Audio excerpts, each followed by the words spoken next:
Saan aabot ang 50 pesos mo? Pwede itong magbigay ng 20 to 100 pesos araw-araw. Libreng ulam year-round. Backyard beautification at pwede ring magbigay tayo sa mga mahihirap. Paano? Magtanim ka ng okra. Unang-una, bibili ka ng kahit isang sachet ng okra. Ang isang sachet ng okrang ito ay mayroong 180 seeds at binili ko ng halagang 50 pesos. At pagkatapos ng higit isang buwan na pagtatanim ay ito na po ang result. May bunga na po sila. At ang unang batch na itinanim ko ay 32 heads or 32 seeds. At sunod-sunod po, may 4 na batches akong itinanim. Ito po ang second batch at mayroon pa pong fourth batch. Ito yung ating fourth batch. Ito yung last batch na ginawa natin. At ito itatransplant ko. Inire-ready ko pa yung aking pagtatamnan. At mapapansin po ninyo, itong okrang ito, 32 seeds na unang batches ay talaga namang malalaki ang dahon. At ito nga po yung third batch. Ayan, mapapansin po ninyo, malalaki na rin po.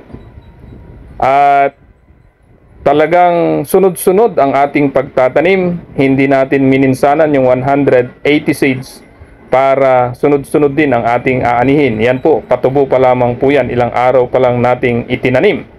Sapagkat gusto natin na kapag namatay na yung mga unang batch dahil talagang expire na sila, ay may sunod-sunod tayong anihin. Year-round ang ating panukala. Dahil pag patapos na ulit, yung una nating mapagbibintahan na halagang 50 pesos ay ibibili ulit natin ng buto. At dahil lang sa 50 pesos ay pwedeng-pwede tayong may pang-ulam anytime na gusto natin. At sa araw-araw, pwedeng makabinta ka ng 20 pesos to 100 sa halagang 50 pesos na buto. At napakasimple. Humanap ka lang ng mapagtatamnan na pwesto, yung naiinitan sa maghapon. At humanap ka rin ng matatabang lupa, yung compost, tae ng kambing, ipot ng manok, tae ng baka o kalabaw. Pag sama-samahin mo yun, mga basura sa kusina, mga balat ng saging, at sigurado matataba ito katulad ng ating maalaga. At nakatutuwa na ngayon pa lamang, hindi pa po tayo nagsisimulang mag-ani, pero naisip ko na ito'y kapaki-pakinabang dahil nagsisimula na silang mamunga at mamulaklak. Pansinin po yung lupa ay napakataba po niyan. Kapag medyo kumipis na, dinadagdagan ko ulit. At pinasundan ko nga ulit yan ng okra. Yun po yun.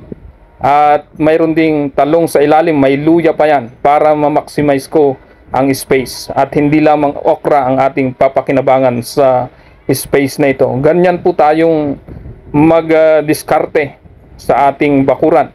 At pansinin nyo, yung ating basurahan ay nandyan lamang po sa tabi ng ating okra. At yan ay ating kinokompost. Kapag iyan ay pabulok na, ay yan din po ang inilalagay natin sa puno ng okra. Yan, halo-halo po yan, mga nabubulok na mga galing sa ating kusina, lalo na sa Barugante Restaurant. Kaya walang sayang dito sa aming bakuran. Tunay na kamangha-mangha ang okra. Pwedeng pampaganda ng ating bakuran, pambigay sa mga mahirap, pambinta sa may mga pera at panglibreng ulam. Kaya ikaw, magtanim ka na ng okra sa iyong bakuran. Tiyak, ito'y kapaki-pakinabang.